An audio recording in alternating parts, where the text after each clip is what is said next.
DSC అవకతవకలపై ప్రశ్నిస్తే కేసులు పెట్టమని చంద్రబాబు చెప్పడం దారుణం అన్నారు మాజీ MP Margani Bharat.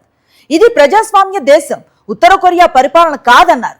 First rank వచ్చిన వ్యక్తికి ఎందుకు జాబ్ ఇవ్వలేదో ప్రభుత్వం స్పష్టం చేయాలన్నారు. ప్రకటన చేశారు. నేను అడుగుతా ఉన్నా, ఇదేమన్నా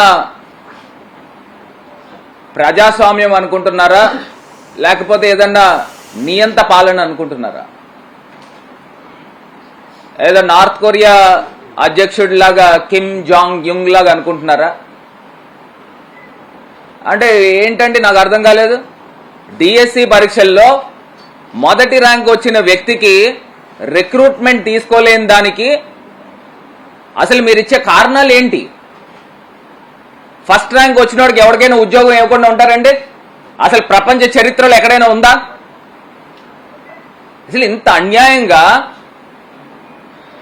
కారణాలు కూడా వాళ్ళు చెప్తున్నారు. వెరిఫికేషన్, సర్టిఫికేట్ వెరిఫికేషన్ అవ్వలేదని కాసేపు అంటున్నారు, లేకపోతే అతను కాంట్రాక్ట్ ఉద్యోగి కాబట్టి అందు గురించి అతను రిక్రూట్ చేసుకోలేదు అంటున్నారు, లేకపోతే పోర్టల్ క్లోజ్ చేసేసి అతను కావాలని డిలీట్ చేశారని అంటున్నారు. ఆ ఫస్ట్ ర్యాంక్ వచ్చిన వ్యక్తి ఇవన్నీ సబ్మిట్ చేయకోకుండా ఎందుకుంటాడు అని అడుగుతున్నా. ఒకవేళ నిజంగానే గనక అతను చేయకుండా ఉంటే హైకోర్టును ఎందుకు ఆశ్రయిస్తాడని అడుగుతున్నా.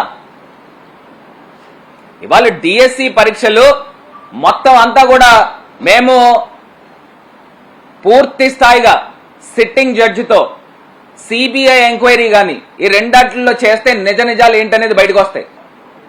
వాళ్ళు నాకు ఒకటి అర్థం కాలేదండి, అసలు దీనికి డిఎస్సి పరీక్షలకి స్పోర్ట్స్ కోటాతో ఏ రకమైన సంబంధాలు ఏ రకంగా ఉంటాయి? అసలు అవసరం లేని స్పోర్ట్స్ ని కూడా తీసుకుని వచ్చి స్పోర్ట్స్ కోటాలో ఉద్యోగం ఇస్తే అతను టీచర్ అయితే రేపు పిల్లలకి ఏమి పాఠాలు చెప్తాడు?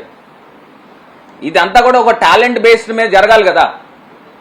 ఇది మొత్తం అంతా కూడా ఎలా అంటుకుంటుందంటే, దేశవ్యాప్తంగా నీట్ పరీక్షలు ఏ రకంగా అయితే లీక్ అయినాయో దాని మీద ప్రజా ఉద్యమము భారతదేశ వ్యాప్తంగా ఎలాగ స్లోగా రైజ్ అవుతా ఉందో, కొన్ని స్వచ్ఛంద సంస్థలు కానీ ప్రజలు కానీ బయటకు వచ్చి ఏ రకంగా మాట్లాడుతూ ఉన్నారో